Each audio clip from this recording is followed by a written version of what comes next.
Thank you, ladies and gentlemen. We're at the halfway point.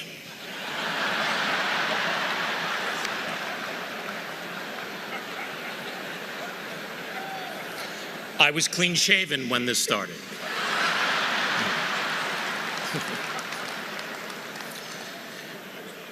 Dear Lonnie, family, friends, Mr. President, members of the clergy, all of these amazing people here in Louisville. Today, this outpouring of love and respect proves that 35 years after he stopped fighting, he is still the champion of the world.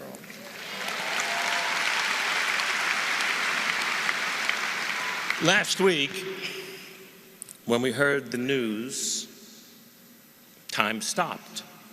There was no war, there were no terrorists, no global catastrophes. The world stopped, took a deep breath, and sighed. Since then, my mind has been racing through my relationship with this amazing man, which is now 42 years that I know him. Every moment I can think of is cherished, and while others can tell you of his accomplishments, he wanted me to speak and tell you of some personal moments that we had together. I met him in 1974. I was just getting started as a stand-up comedian and struggling, but I had one good routine. It was a 3-minute conversation between Howard Cosell and Muhammad Ali, where I would imitate both of them. Ali had just defeated George Foreman and regained the heavyweight title. Sport magazine made him the man of the year, and Dick Schaap, a wonderful writer and a great man, was the editor for Sport, and he was going to host this televised dinner honoring Muhammad Ali. So Dick called my agent looking for a comedian who did some sports material. As fate would have it, that comedian was not available, and she wisely said, "It's destiny, man." And she wisely said, "But listen, I got this young kid, and he does this great imitation of Ali and Cosell. He'd be perfect for you." So I don't know why, but Dick said, "Okay, I'll try him. If he stinks, I can cut him out of the show." I couldn't believe it. My first time on television, and it would be with Ali. I arrived at the Plaza Hotel. The event was jammed. I met Mr. Schaap, who would later become a part of my family. And he said, "Well, how should I introduce you? Nobody knows who you are." And I said, "Just say I'm one of Ali's closest and dearest friends." And my thought was, I'll get right to the microphone, go into my Howard Cosell, and I'll be fine. And then I nervously moved into the jammed ballroom, and that's when I saw him for the first time in person. It's very hard to describe how much he meant to me. You had to live in his time. It's great to look at clips, and it's amazing that we have them, but to live in his time, watching his fights, experiencing the genius of his talent was absolutely extraordinary. Every one of his fights was an aura of a Super Bowl. He did things nobody would do. He predicted the round that he would knock somebody out, and then he would do it. He was funny. He was beautiful. He was the most perfect athlete you ever saw, and those were his own words.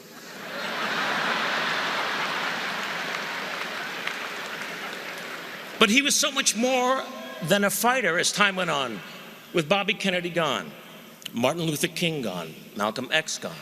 Who was there to relate to when Vietnam exploded in our face?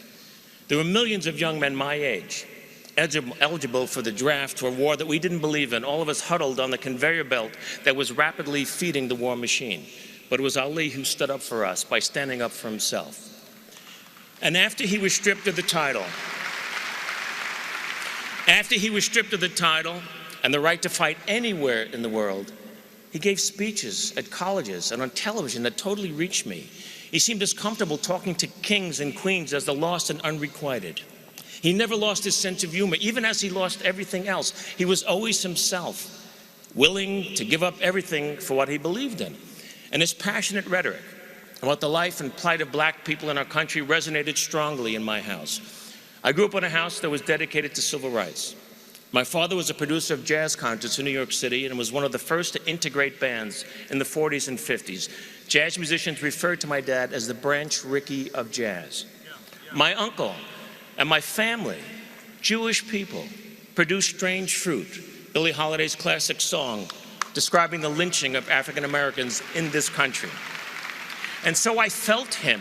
And now there he was, just a few feet from me. I couldn't stop looking at him, and he seemed to like glow, and he was like in slow motion, his amazing face, smiling and laughing.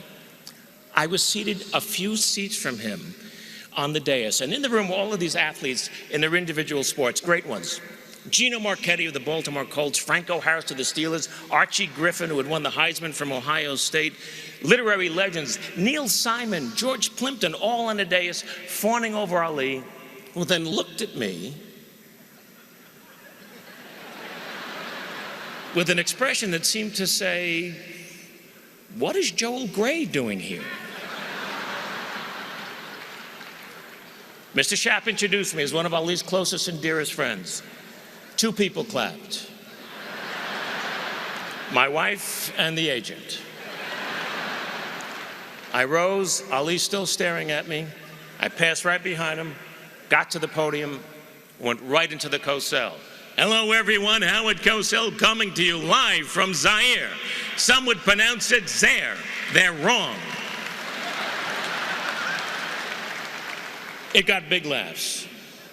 And then I went into the Ali. Everybody's talking about George Foreman. I want to talk about George Foreman. George Foreman was ugly. He's so slow. George was slow. I come out, voop, voop, voop. And then I rope-a-dope George, and I'm still fast at 33 years of age. I'm so fast I can turn up the lights, be in my bed before the room gets dark.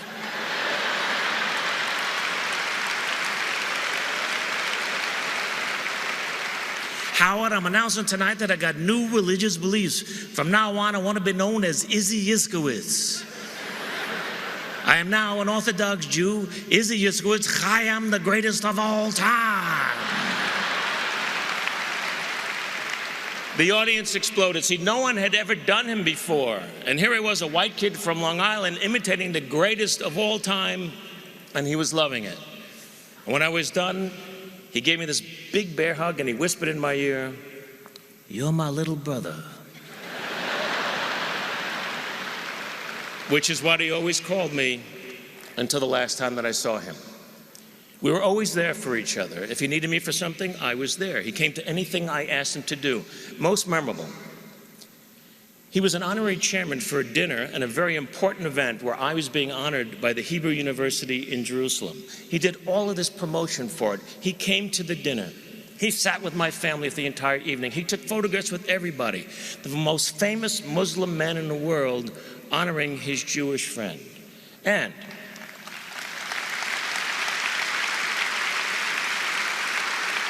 because he was there, we raised a great deal of money, and I was able to use it to endow the university in Jerusalem with something that I told him about.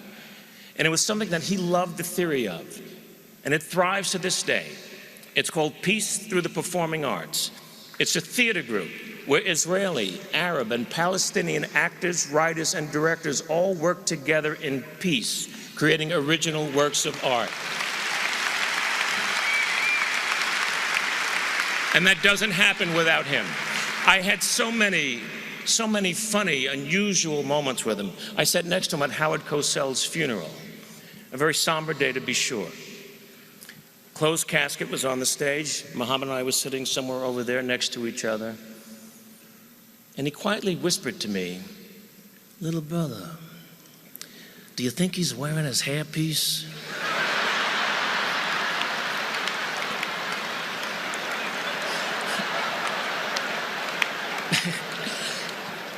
So I said, "I don't think so." "Well, then how will God recognize him?"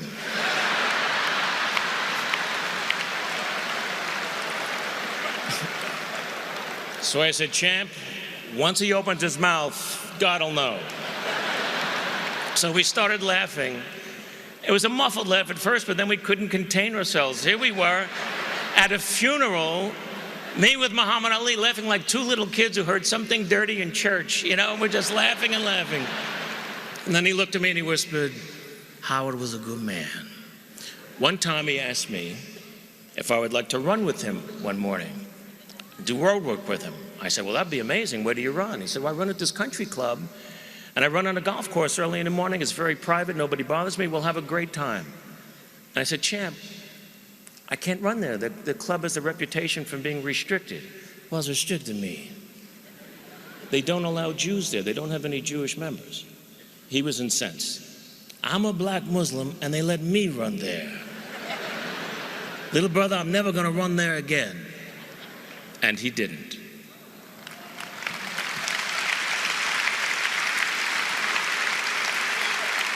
My favorite memory perhaps was 1979. He had just retired, and there was a retirement party at the Forum, Los Angeles, for Mohammad and 20,000 of his closest friends in Los Angeles. I performed a piece that I had created. The imitation had grown into a life story. It's called 15 Rounds. And I play him from the age of 18 until he's 36, ready for the rematch with Leon Spinks. I posted it on the internet last week, footage that nobody had ever seen before, of me portraying Ali, doing his life for him all those years ago in 1979. There were 20,000 people there, but I was doing it only for him. It's one of my favorite performances that I've ever done in my life. I sort of got lost in him. I didn't even know where I was at the end of the performance. And suddenly I'm backstage with another heavyweight champion, Richard Pryor. And Pryor is holding on to me, crying. And then I see Ali coming. And he's got a full head of steam, and he's looking only at me, and he nudged Mr. Pryor aside, and he whispered in my ear with a big bear hug, "Little brother, you made my life better than it was."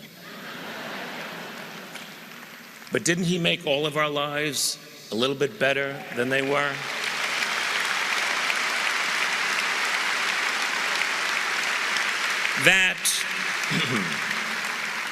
That, my friends, is my history with a man. And I've labored to come up with a way to describe the legend. He was a tremendous bolt of lightning, created by Mother Nature out of thin air, a fantastic combination of power and beauty. We've seen still photographs of lightning bolts at the moment of impact, ferocious in its strength, magnificent in its elegance. And at the moment of impact, it lights up everything around it, so you can see everything clearly. Muhammad Ali struck us in the middle of America's darkest night, in the heart of its most threatening gathering storm. His power toppled the mightiest of foes, and his intense light shined on America. And we were able to see clearly injustice, inequality, poverty, pride, self-realization, courage, laughter, love, joy, and religious freedom for all. Ali forced us to take a look at ourselves. This brash young man who thrilled us, angered us, confused, and challenged us, ultimately became a silent messenger of peace, who taught us that life is best when you build bridges between people, not walls.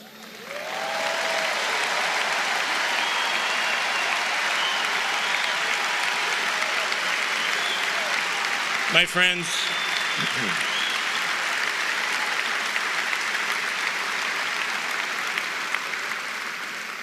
friends, only once in 1,000 years or so do we get to hear a Mozart or see a Picasso, read a Shakespeare. Ali was one of them, and yet, at his heart, he was still a kid from Louisville who ran with the gods and walked with the crippled and smiled at the foolishness of it all. He is gone, but he will never die.